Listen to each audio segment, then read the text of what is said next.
वालेकुम फ्रेंड्स, मैं हुसनिया शाह और आज हम रीड करने जा रहे हैं दिलदारम की एपिसोड नंबर 6। तो चलिए स्टार्ट करते हैं। Dildaram by Areej Shah, episode number 6। वो इसे अपनी चाहतों की बारिश में भिगो रहा था। हर लम्स, हर सांस, हर सरगोशी ऐसी बेकरारी से भरी थी कि जैसे सदियों की प्यास आज बुझ रही हो। कमरे में भी रोशनी मध्यम थी, मगर इनके दरमियान की रोशनी, वो लम्स, वो कुर्ब, वो मुकम्मल होने की तपश हर दीवार पर सांस बनकर टक रहा था। बाहर आसमान पर बादलों का बसेरा था और रिमझिम बारिश उनके लम्हात को गोया रब की गवाही देती महसूस हो रही थी। पर्दे होले होले हवा से सरक रहे थे और हर चीज़ जैसे रुक गई थी। सिर्फ एक लम्हा जिंदा था जिसमें वो दोनों एक दूसरे में मुकम्मल हो चुके थे। तो हम शर्म से सिमटी हुई थी। सांसों की रफ्तार अब भी तेज थी। सरदार का चेहरा इसकी गर्दन के पास था। सांसों की गरमाइश अब भी जिल्द को छू रही थी, जैसे वो इसे यकीन दिला रहा हो वो सिर्फ इसकी हो चुकी है, हर तरह, हर अंदाज में। वो रात सिर्फ जिस्मों की नहीं, रूहों के कुर्बत की रात थी। बारिश की हर बूंद जैसे ज़मीन को चूम रही थी, वैसे ही वो इसके वजूद को अपने जज्बात से, अपनी शिद्दत से चुपचाप बे आवाज़ मुकम्मल कर रहा था। एक ऐसी खामोशी थी जो चीख चीख कर कह रही थी कि ये रिश्ता अब सिर्फ दुनियावी नहीं रहा, ये किसी पाकीज़ा बंधन का मुकम्मल ऐलान था। फजर की अज़ानें गूंज रही थी हवा में, एक अलग सी पाकीज़गी घुल चुकी थी, जैसे रात की सारी शिद्दतें अब किसी मीठी सुबह में बदल गई हूँ। दुआम नीम गूंदगी में इसके सीने से लगी सांसों के उतार चढ़ाव के साथ थोड़ा काम, जैसे थकन ने हार मान ली हो, लेकिन मोहब्बत ने नहीं। सरदार की आंखें अब भी जाग रही थी। वो इसे देख रहा था हैरत और बेइंतहा चाहत से। इसके बाल बिखरे हुए थे, लब हल्के से खुले, चेहरे पर अजीब सी मासूम थकन, जैसे किसी बच्चे ने ख्वाब में अपना सब कुछ पा लिया हो। इसने धीरे से इसके माथे पर बोसा दिया, सरगोशी की, पूरी रात में तुम्हें चाहता रहा और अब जब आज़ान की आवाज़ सबको जगा रही है तो मेरे दिल में सजदे में झुक रहा है, रब का शुक्र अदा करने के लिए कि तुम मेरी हो चुकी हो। वैसे मैं कभी कभार इबादत करता हूँ, लेकिन अगर आज तुम साथ दो तो मिलकर करेंगे। दुआम ने आंखें खोले बगैर इसके सीने से लिपटते हुए खुद को इसमें छुपाया था। अब शर्माना घबराना बाद में कर लेना, पूरी जिंदगी पड़ी है, चलो जरा इबादत भी कर लें। मेरा सोना मुखरा। वो बेहद नरमी से इसके गालों पर उंगलियां फेर रहा था। जब महसूस हुआ वो जाग रही है। तुम्हारा जागना मुझे उकसा रहा है। मैं सच में इस खूबसूरत सुबह की शुरुआत अल्लाह के जिक्र से करना चाहता हूँ। हाँ तो आप जाएं ना, पहले आप वाशरूम में जाएं और मुझे मत देखें। वो इसके सीने में छुपी हुई घबराई घबराई सी आवाज़ में बोली।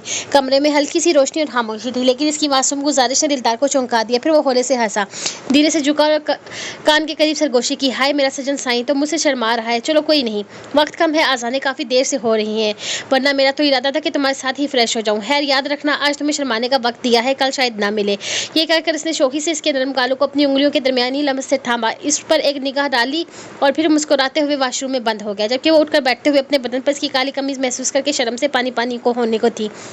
ये इसने कब पहनाई थी इसे याद नहीं था। वो तो इसकी बनाहों में बिखर कर गहरी नींद में उतर गई थी। वो कब सोया कब जगा इसे बिल्कुल भी अंदाजा नहीं था। सोया भी था या नहीं वो नहीं जानती थी, बस एक रिश्ता था जो मुकम्मल हो चुका था और इसकी ज़िंदगी का दूसरा बाप शुरू हो चुका था। आने वाला वक्त इसके लिए क्या लाने वाला था वो नहीं जानती थी, लेकिन यह वक्त बहुत खास था जो अपने रब के साथ गुजारती थी। इसे नमाज़ पढ़नी थी, बहुत सारी बातें करनी थी, बहुत कुछ था जो अपने अल्लाह को बताना था और वही तो था जिसका सच्चा दोस्त जो इसे अगली राह दिखाएगा, इसकी ज़िंदगी को आसान बनाएगा।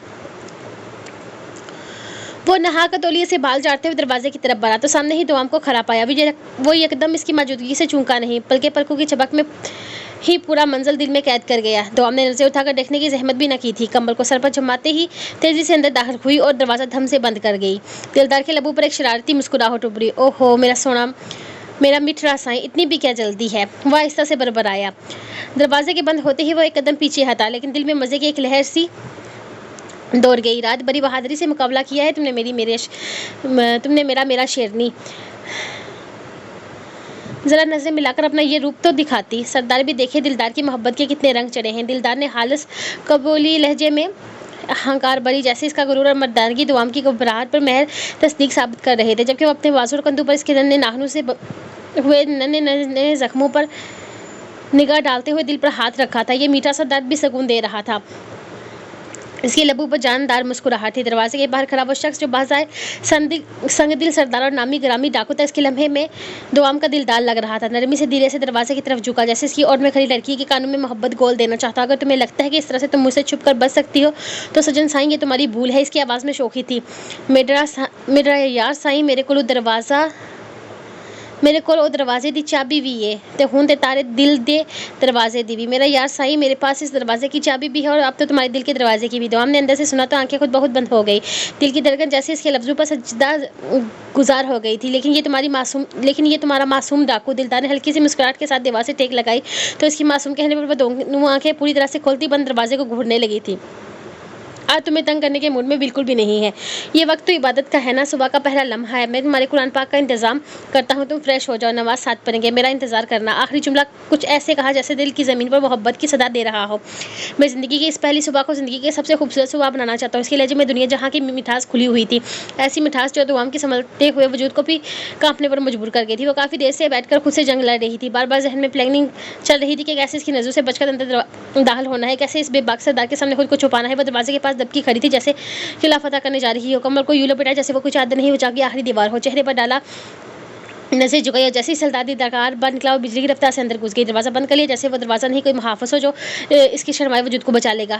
مگر اندر آ کر وہ کب بچی تھی. باہر سے اس کے الفاظ کی بسگشت آ رہی تھی, وہی شوق چھیڑتے ہوئے عجیب دھمکیوں والے جملے جن سے وہ پہلے بھی گھبرا چکی تھی. اس کے ہاتھوں میں تلکیاں پسینے سے بھیگی ہوئی تھی. یا اللہ اب کیا کروں, دل کی دھڑکن بے قابو ہو رہی تھی. کافی دیر سوچ کر خود سے بولی, جب تک وہ آتے ہیں تب تک میں نیت باندھ لوں گی, لیکن وہ میرے شوہر ہیں, مجھے ان کی امامت میں نماز پڑھنی چاہیے. ایک پل رکی, پھر ہلکا سا شرارتی سا خیال ذہن میں ابھرا. ہونٹوں پر معصومیت سی چمکی, کوئی بات نہیں, تھوڑا سا ڈرامہ ہی تو ہے. اللہ جی معاف کریے گا. اس کے آنے سے پہلے کھڑی ہو جاؤں گی, پر ان کو نہیں بتاؤں گی کہ میں پر نہیں رہی. وہ اپنی معصوم سی سوچ پر خود ہی مسکرا دی. بس کیسے بھی خود کو اس کی بے باک نگاہوں سے محفوظ رکھنا تھا. جلدی جلدی فریش ہوئی, وضو کیا, اور جب آئینے کے سامنے آئی تو ایک پل کو ٹکٹکا گئی. نگاہ آئینے میں اپنے چہرے پر ٹکی اور جھک سی گئی. شرم و حیا اور پہلی رات کے بے نام سی طرف سب کچھ آنکھوں میں تیرنے لگا. دل تو اس کے وجود میں بسا بیٹھا تھا, اور وہ اب اس کی امامت میں صرف نماز نہیں زندگی گزارنے چاہ رہی تھی. آئینے کے سامنے کھڑی وہ خود کو دیکھنے کی ہمت نہ کر سکی تھی. گردن پر جگہ جگہ سرخیوں کے نقش جیسے سردار دلدار کی شدت نے اپنی موجودگی کی بات ثبت کی ہو. کانوں کے پیچھے گردن کے نیچے حصے تک, وہاں تک جہاں کوئی چھو بھی نہ سکے. اس کے لمس کی تپش باقی تھی. مشو کے رگڑ کی ریش اتنی گہری تھی کہ وہ اپنا سر اٹھا کر خود کو آئینے میں دیکھ بھی نہ پائی تھی. چہرہ شرم سے لال ہو چکا تھا, دل جیسے سینے کی قید میں تڑپ رہا تھا.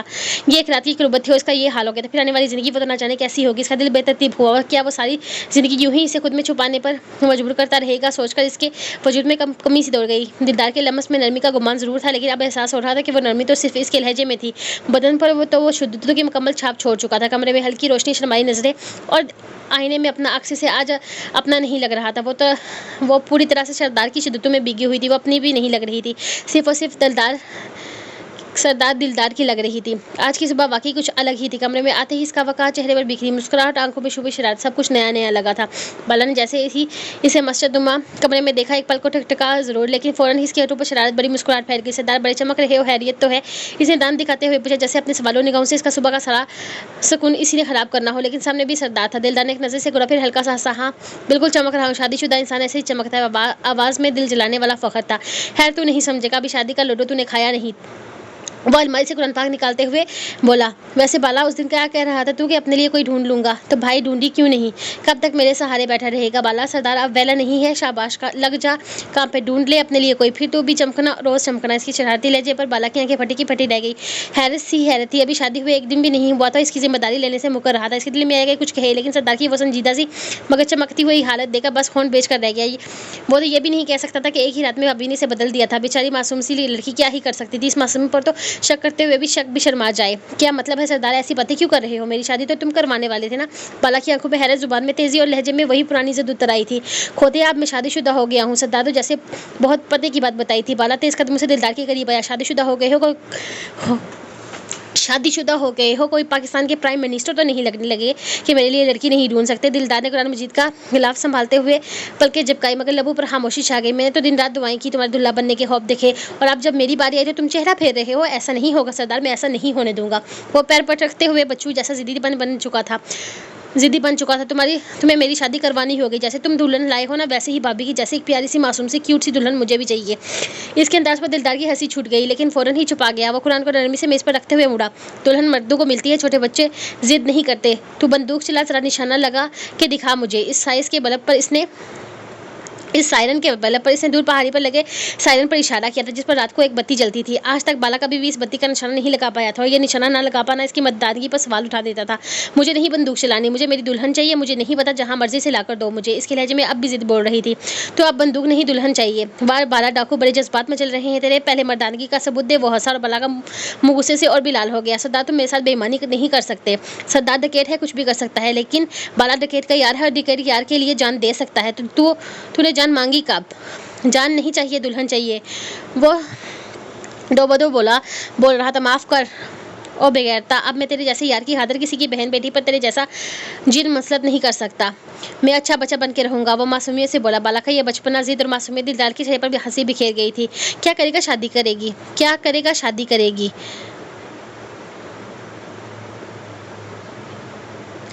क्या करेगा शादी करके? जो तू कर रहा है आशिकी करूंगा, वो जोश से बोला। ओ खोतिया, मेरी मजबूरी है, मैं पहली नजर का शिकारी हूँ। तो बच्चा हुआ आशिकी मशूकी जैसे चक्रू से बच के रहे।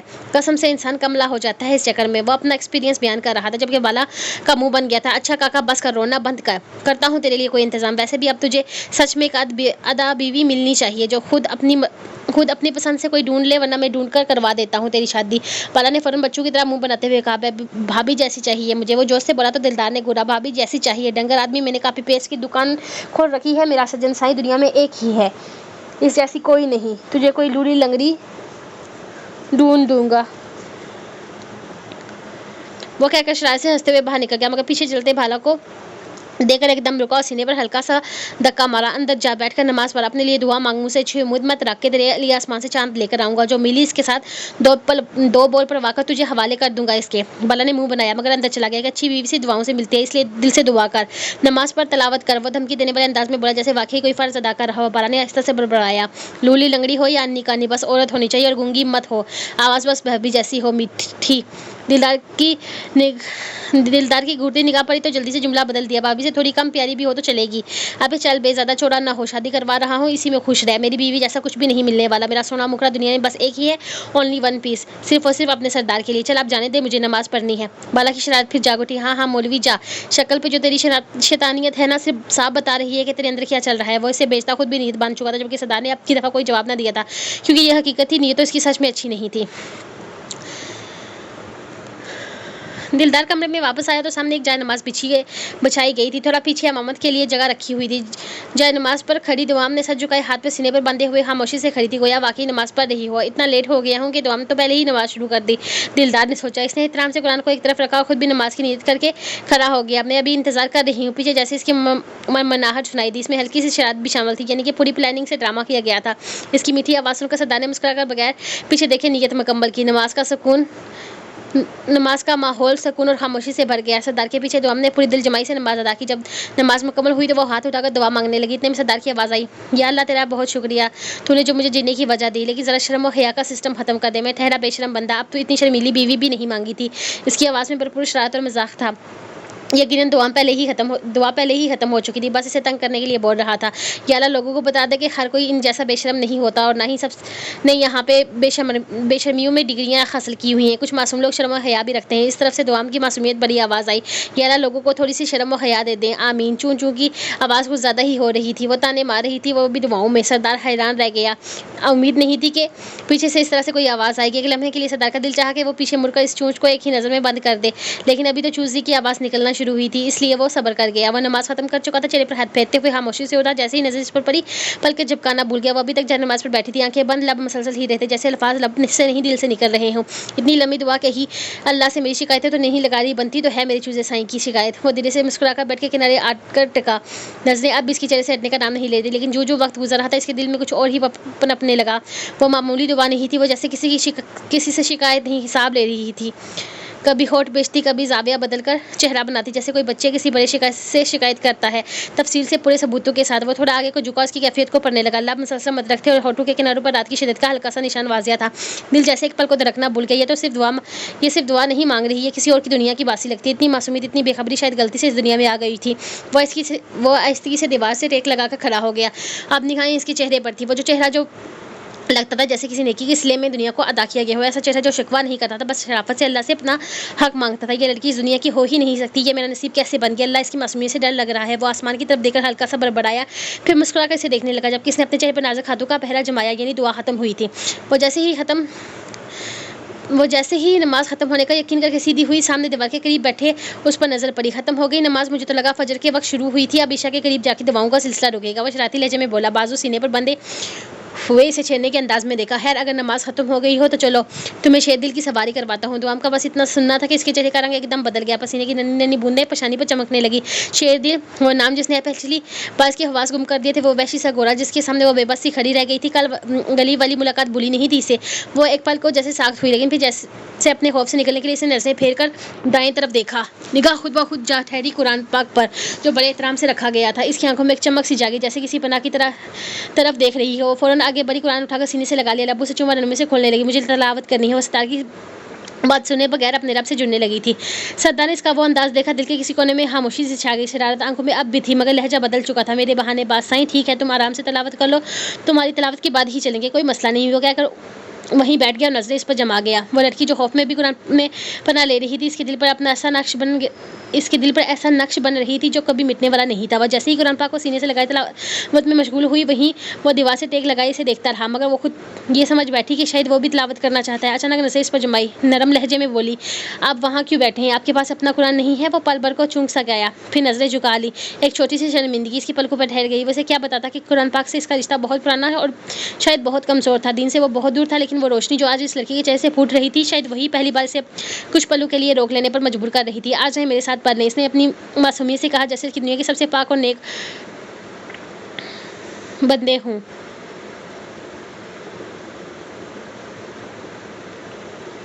और सरदार वो मुस्कुराए बगैर न रह सका। तुम सुना दो, इसने नरमी से फरमाइश की, जैसे खुद पर काबू न रहा हो। ठीक है। वो कंधे उचकाकर फौरन कुरान पर झुक गई, जैसे बुलंद आवाज में पढ़ना इसकी फितरत हो, जैसे ये इसका अपना रब से राज़ो नियाज का खास तरीका हो। अल्फाज इसके लबों से फूल बनकर गिरने लगे थे। कुरान की आयतें सिर्फ जुबान से नहीं, इसके दिल से निकल रही थी। इसकी आवाज़ में वो मिठास थी जो दिल को छू जाए। और जब वो कुरान पढ़ रही थी तो लग रहा था जैसे कोई और ही दुनिया में बोल रही हो, कोई ऐसी दुनिया जहाँ पाकीज़गी, नरमी और नूर ही नूर हो। सरदार का दिल तेज तेज धड़कने लगा। पता नहीं क्यों, शायद इसके लिए आज पहली बार किसी ने इतनी सादगी से इसे दिन के करीब बुलाया था। शायद इसके लिए कि वो आवाज़, वो अंदाज इसके दिल के बंद दरवाजे खोल रही थी। इसकी आंखें आहिस्ता आहिस्ता बंद हुई। वो दीवार से टेक लगाकर सर झुका गया और वो तलावत करती रही। लफ्ज़ लफ्ज़ इसके दिल में उतरता रहा और वो खो गया इसकी मासूम आवाज़ में, उसके रब की किताब में, जिसे इसने बहुत पहले ही बुला दिया था। वो कुरान पाक को अदब से बंद करके उठ खड़ी हुई, निगाहें बेहतियात दीवार की जानिब उठी, जहाँ वो आंखें मूंदे पर सुकून बैठा था। इसके लम्हे के लिए वो टिकटिकाई सो रहे हैं। दिल में सवाल सा उठा, मगर शक यकीन में बदला जब इसकी पलकों की जब्श भी नजर न आई। वाकई सो गई। वो हैरत से साथ कुरान को वापस इसकी जगह पर रखते हुए आहिस्ता आहिस्ता इसके करीब आई। कदम जैसे कालीन पर नहीं बादलों पर रखे जा रहे थे। एक अजीब सी बेचैनी थी, कहीं वो जाग ना जाए, कहीं वो फिर से अपनी सरदाराना आंखों से इसे देख ना ले। और वैसे भी रात वाले खौफ अभी तक दिल से निकले ना थे। इसका वजूद अब भी अनदेखे साए ढूंढ रहा था। डाकू जी, नरमी से उंगली इसके कंधे से जरा सा छुई। नरमी से उंगली को इसके कंधे से जरा सा छुआ, फिर हिम्मत करके थोड़ी सी आवाज़ में दोबारा पुकारा, डाकू जी। अब की बार उंगली इसकी गर्दन से छू गई, ठंडी नाजुक उंगली, जैसे किसी परिंदे का पर हो। फिर क्या था? अचानक वो आंखें खोल गया, सुरख आंखें जिनमें नींद कम और हैरत ज़्यादा थी। वो बौखलाकर पीछे हटने लगी थी कि अगले ही पल वो बिजली की तेजी से हरकत में आया और उसके नाजुक बाजू को थाम कर अपने सीने से लगा लिया। लम्हे भर में वो इसके मजबूत सीने से लगी, कुछ भी बोल ना सकी। वो बस इसकी धड़कनें सुन सकती थी और वो अपने दिल की रज़स महसूस कर सकती थी। वो वक्त जैसे रुक गया था। कमरे में सन्नाटा था, मगर इसकी खामोशी में अजीब सी गुफ्तगू हो रही थी, दिल के जज्बों की और बेआवाज़ धड़कनों की। वो जैसे किसी अंधेरी खाई में डूबा हुआ था। खूब अंधेरा, बेचैनी की वहशत जो सांसों को भी गरां कर दे। कुछ ना सुनाई देता था, कुछ दिखाई भी नहीं देता था। बस एक बेनाम सा खला था, जहाँ वजूद था मगर ज़िंदगी नहीं। और तबाही की जरा सी आवाज़, बस इतनी सी नरम सी सरगोशी जो कानों के आसपास भटकी और वो वहशत जैसे छटने लगी। एक ना सलामत से वो नाजुक सी उंगली जो इसकी गर्दन से छूकर गुजरी तो वह लम्बा से वापस दुनिया में खींच लाया था, जैसे किसी ने इसे अंधेरों से निकालकर रोशनी में बिल्ला फेंका हो। डाकू जी, इसकी आवाज़ में वही मासूम सी जान थी, वही बेखबरी, वही किसी नन्ही कली की खुशबू में होती है, जो किसी नन्ही कली की खुशबू में होती है। इसे अपनी माँ याद आई, वही ममता भरा लम्स, वही आवाज़ जो रात की सन्नाटों में भी लोरी बनकर सुनाई देती थी। और फिर वो बेदाग सा हो उठा था, जैसे एक सियाह रात के बाद सफ़ेद सफ़ेरा। इसे झुका इसकी गर्दन को, गालों को, लब्बों को सीधे से चूम लिया। वो लम्स ना सिर्फ मोहब्बत था बल्कि शुगर का भी था, मगर शुक्र इसकी मौजूदगी का, शुक्र इसकी सांसों का, शुक्र इसकी पाकीज़ा मासूमियत का। वो इसे खुद में छुपाने लगा, जैसे चाहता हो कि दुनिया की कोई नज़र, कोई सांस इस मासूम चिराग को छू भी ना सके। वो इसे खुद में छिपाई दीवानगी से खुद में बेचे जा रहा था। तमाम की इस सख्त गिरफ्त में खौफ महसूस होने लगा। इसके सीने पे हाथ रखे खुद को इससे छुड़ाने की कोशिश कर रही थी, लेकिन दीदार की गिरफ्त बहुत सख्त थी, बहुत ही सख्त। वह ज़मीन पर बैठा इसे अपनी बाहों में इस तरह कैद किए हुए था जैसे इसकी सांसों का दारोमदार इसी वजूद पर हो। दुआम की इस सख्त पनाहों में बुरी तरह से फंसी हुई थी। वो बेबस थी, इसकी गिरफ्त में लरसती हुई, लेकिन ना वो चिल्ला सकती थी और ना ही कुछ कह पा रही थी। दिलदार की सांसें इसके चेहरे के गिर्द गरम दायरे की तरह बिखर रही थी। वो इसके इतने करीब था कि दुआम को यूं लग रहा था जैसे इसकी दिल की धड़कन अब इसके जिस्म के अंदर नहीं बल्कि दिलदार की बाहों में कैद है। वो इसे लम्हे भर के लिए भी आज़ाद करने को तैयार नहीं था। दुआम की आंखों में हैरानगी थी, घबराहट थी और खुद से एक खामोश शिकायत कि आखिर वो क्यों इसके पास आई। वो तो आराम से सो रहा था, इसे छेड़ने की ज़रूरत ही क्या थी। लेकिन वो अब छेद चुकी थी और इसका छेड़ने का अंजाम सिर्फ इसकी गिरफ्त नहीं बल्कि दिलदार के अंदर जागते हुए जज्बात की तवश भी था। इसकी सीने से लगी वो पलकें झपकाना तक भूल चुकी थी और वो जैसे अपने हर एहसास को इसके वजूद में उतार देना चाहता था। दिलदार की आंखें सुरख थी, जैसे नींद से नहीं बल्कि किसी शदीद जज्बे से बेदार हुई हूँ। इसकी खामोशी बहुत कुछ कह रही थी और दुआम सिर्फ सुन रही थी, और हर वो लफ्ज़ जो लफ्ज़ों के बगैर सांसों में कही जा रही थी। इसकी बाहों में एक अजीब सी बेताबी उतरती चली जा रही थी। दिलदार का लम्स दुआम को अपने वजूद के आसपास अपनी सांसों में गड़ा हुआ महसूस हो रहा था। वह जैसे आहिस्ता आहिस्ता अपनी दुनिया से इसे काट कर अपने हिसार में ले रहा था। दुआम का दिल तेजी से धड़कने लगा। वो इसकी हरकत पर परेशान थी। घबराहट से इसके लब कांपे थे, लेकिन जुबान पर कोई लफ्ज़ नहीं आ सका था। दिलदार की उंगलियां बेख्याली में इसके स्कार्फ की गला को खोलने लगी। वो स्कार्फ जो न सिर्फ इसकी गले का पर्दा था बल्कि रात के इन निशानों को भी छुपा रहा था जो आज भी इसकी जिल्द पर दबी दबी सी सुर्खी के 7 नक्श थे। जैसे ही इसे अपनी गर्दन पर इसकी मूंछों की रगड़ महसूस हुई, वो अंदर से एक छचरी सी ले उठी। सांस इसकी तेज हो चुकी थी और पलकें शिद्दत से मेच ली थी, जैसे आंखें बंद करने से खुद को इस लम्हे से बचा लेगी। लेकिन वो लम्हा जैसे इस पर हावी होता जा रहा था। दिलदार आस्ती से झुक रहा था, अस्काफ की नरमी में लिपटी इस नाजुक गर्दन तक जिस पर इसकी दी हुई शिद्दतें आज भी बोलती थी। दुआम की सांसें जैसे फंसने लगी थी। इसके लब थोड़ा थोड़ा कांपे। दिलदार का लम्स जैसे पूरे वजूद को सुनकर रहा था। वो आंखें बंद किए दिल में था में बस इसकी मशहूर की चुभन अपने गर्दन पर महसूस कर रही थी, जब अचानक वो दुआम को अपनी पनाहों में कैद करता हुआ जमीन से उठकर बेड की तरफ बढ़ा।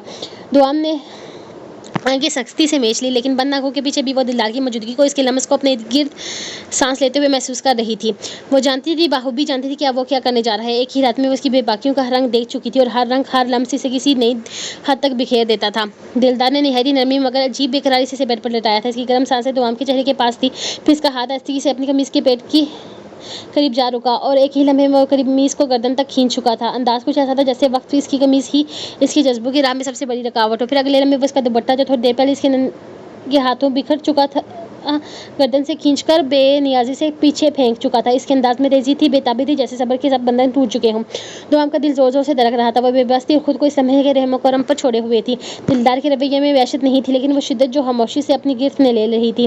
वो कुछ बोल नहीं सकी, ना रोक सकी। सिर्फ अपनी आंखें जोर से मेचते हुए इसकी गर्म सांसों से अपनी गर्दन पर बिखरते हुए महसूस कर रही थी। बेईमान हो वो बेआवाज़ सी बरबराई थी। इसकी कमीज का एक रुख नरमी से कंधे से फिसल चुका था, जहाँ इसके लब बड़ी शिद्दत से गुस्ताखियां कर रहे थे और वह लम्हा लम्हा नहीं जैसे कोई रास्ता जो वो छुप न सका था। दिलदार जो लम्हे में बार पहले इसकी सांसों को अपने अंदर उतार रहा था, अचानक रुका।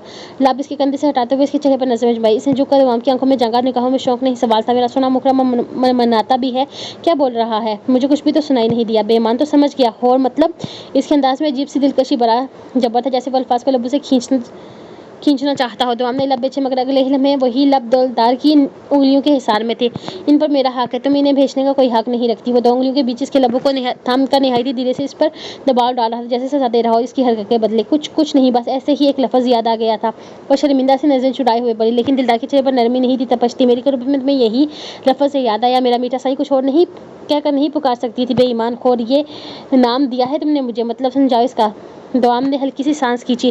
कुछ खास नहीं, मतलब नहीं। वो जो शख्स वादे करके मुकर जाए, बातों से पलट जाए, इसे कहते हैं बेईमान खोर। और तुम्हें लगा मैं वो हूँ? दिलदार की आवाज़ शरारत थी। नहीं, ऐसे ही मुंह से निकल गया था।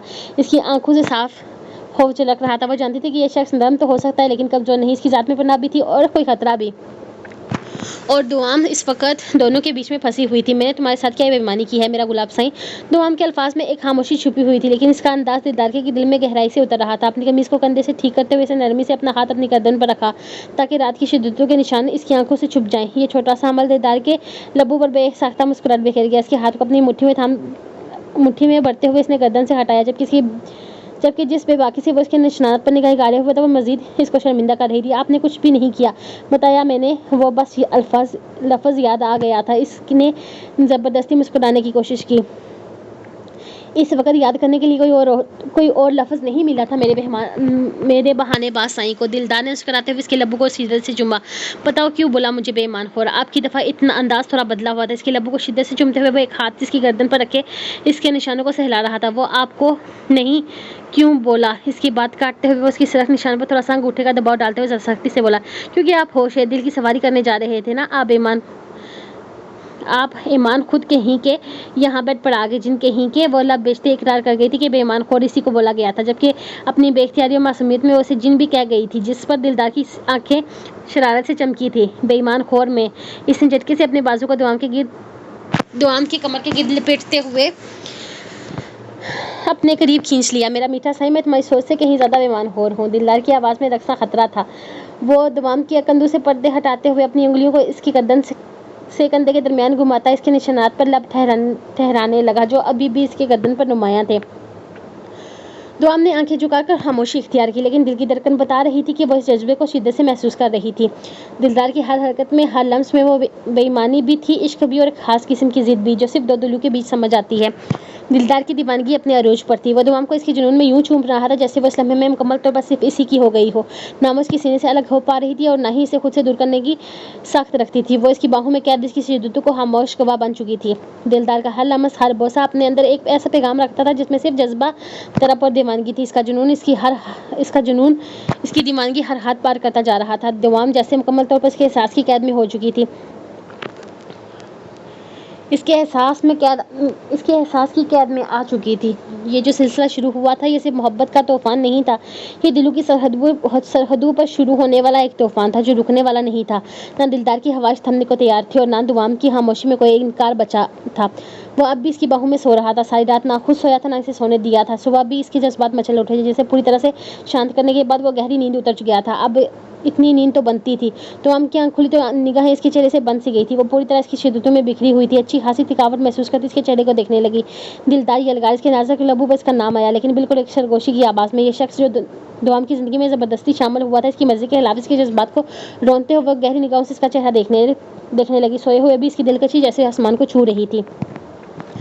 وہ صرف ایک مرد ہی نہیں تھا، وہ دوام کا محرم تھا، اس کا پہلا رشتہ، اس کا پہلا لمس، اس کا پہلا سچ۔ شاید دوام نے آج تک دلدار سے محبت نہیں کی تھی، لیکن دلدار وہ تو اس لڑکی کا دیوانہ تھا، جنون کی آخری حد پر کھڑا وہ شخص جس کے لیے دوام صرف بیوی ہی نہیں، اس کا عشق بھی تھی۔ ساری رات وہ سویا نہیں تھا، دوام کو خود سے جدا نہیں ہونے دیا تھا، اور اب جب وہ گہری نیند میں تھا تو اس کے چہرے پر کوئی تھکان نہیں، ایک سکون تھا، ایک اطمینان کہ وہ اب دوام کے قریب ہے، دوام اس کی ہے، اس کے دل کے اندر ہے۔ وہ عام مرد نہیں تھا، 6 فٹ کا قد، نکلا ہوا چوڑا سینہ، ہڈیوں میں کچھ ایسا رعب کہ نظریں جھک جائے، لیکن اس کی سب سے خطرناک اور خوبصورت چیز اس کی آنکھیں تھیں، وہ سبز آنکھیں جنہیں دیکھ کر ایسا لگتا تھا جیسے کوئی جنگل آنکھوں میں سمٹ آیا ہو، پراسرار، گہرے اور خطرناک حد تک سچے۔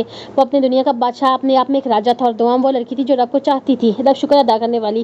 وہ دلدار سے محبت نہیں کرتی تھی، ہاں، وہ اس کے پہلے لمس کو محبت کا نام نہیں دے سکتی، لیکن وہ اس رشتے سے انکار بھی نہیں کر رہی تھی، کیونکہ وہ جانتی تھی کہ اس کا رب جو بھی لکھتا ہے بہتر لکھتا ہے۔ وہ اسی لیے آج دوام نے دلدار کو اس کی محبت کے بدلے میں محبت نہیں دی تھی، لیکن اس رشتے کے بدلے میں دل دے دیا تھا، قبول کر لیا تھا اسے، ایک فرض سمجھ کر۔ محبت نہ بھی ہو، محرم ہے وہ، اور محرم ہونے کا حق دوام اسے دل سے دے چکی تھی۔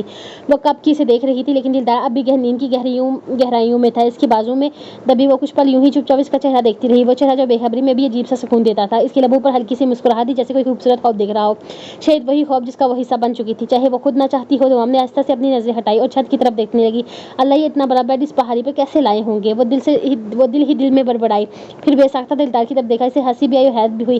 دلدار واقعی کچھ بھی کر سکتا تھا، وہ اب جان چکی تھی۔ اب کیا سارا دن اسی بیڈ پر پڑی رہوں؟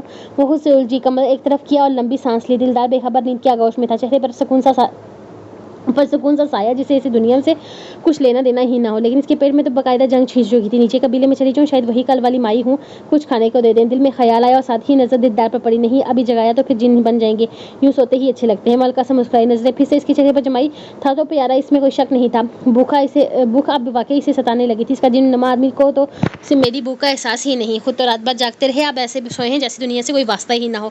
پیٹ کی چوہے اب باقاعدہ درنا دے چکے تھے، اس کے لیے کچھ نہ کچھ تو کرنا ہی تھا۔ اکیلے نیچے جانا عجیب لگتا تھا، پر نماز کا وقت بھی ہو گیا تھا۔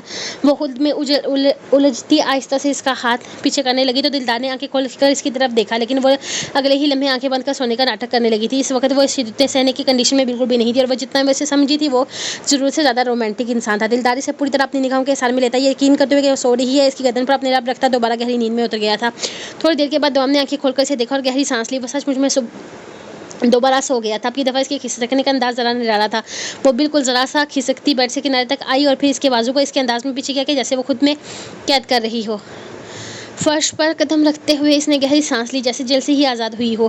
اس نے جلدی سے فرش سے فریش ہونے کا ارادہ کیا، باکر واش روم میں بند ہو گئی، سکون سے فریش ہونے کے بعد وضو کیا اور باہر آ کر جائے نماز بچھا کر ظہر کی نیت باندھ لی۔ یہی اس کی اصل تھا، ہر حال میں شکر، ہر لمحے میں عبادت۔ نماز مکمل کر کے اس نے الماری سے ایک بہت خوبصورت کڑھائی والی چادر نکالی اور اب فیصلہ کر چکی تھی چاہے جن جاگے یا سوتا رہے وہ نیچے جائے گی، کیونکہ اب زندگی یہی تھی اور اس کی زندگی کو نبھانا بھی تھا، اس زندگی کو سمجھنا بھی تھا۔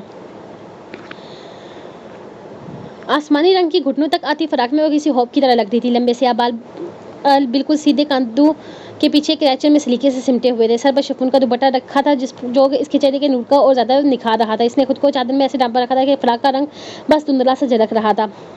چوڑی دار پجامے کی ہلکی سی جھلک پڑتے ہی زمین پر جیسے نرمی برسنے لگی ہو۔ شفون کا وہ دوپٹہ جس کا ایک سرا چادر کے نیچے سے پھسل کر زمین سے ذرا اوپر ہوا کے سنگ نیچے ایک ہی طرف سرک رہا تھا۔ پاؤں میں جو سفید رنگ کی نازک چپل تھی وہ بازار سے نہیں، ہاتھ اس کے نازک قدموں کے ناپ پر بنوائی گئی تھی جو اسے کسی طرح کی تکلیف نہ دے۔ پاؤں میں چھن چھن کرتی پائل کی آواز اسے خود بے حد پسند تھی، کیونکہ وہ الگ ہی آواز تھی، بہت الگ۔ اس نے نوٹ کیا تھا کہ اس کی ہر وہ چیز جو دلدار نے اس کے نام کی تھی بہت الگ تھی، بہت ہی خوبصورت، ایسی خوبصورتی جو سوچ سمجھ کر سجائی گئی ہو، مگر اس میں بھی معصومیت اتنی تھی کہ وہ دل کو چھو جانے والا منظر بن گئی تھی۔ وہ پہاڑ بہت آہستہ آہستہ نیچے اتر رہی تھی۔ اب اس کے پاؤں کو عادت نہیں تھی ان سخت پتھروں سے گزرنے کی۔ نیچے میدان میں بالا اور جمرو کسی بات پر الجھ رہے تھے۔ جب اس کی نظر بے ساختہ اوپر سے اترتی دوام پر پڑی، بالا نے جیسے ہی اسے تنہا پہاڑ سے اترتے دیکھا، اس کا دل ہلکا سا کھٹکا۔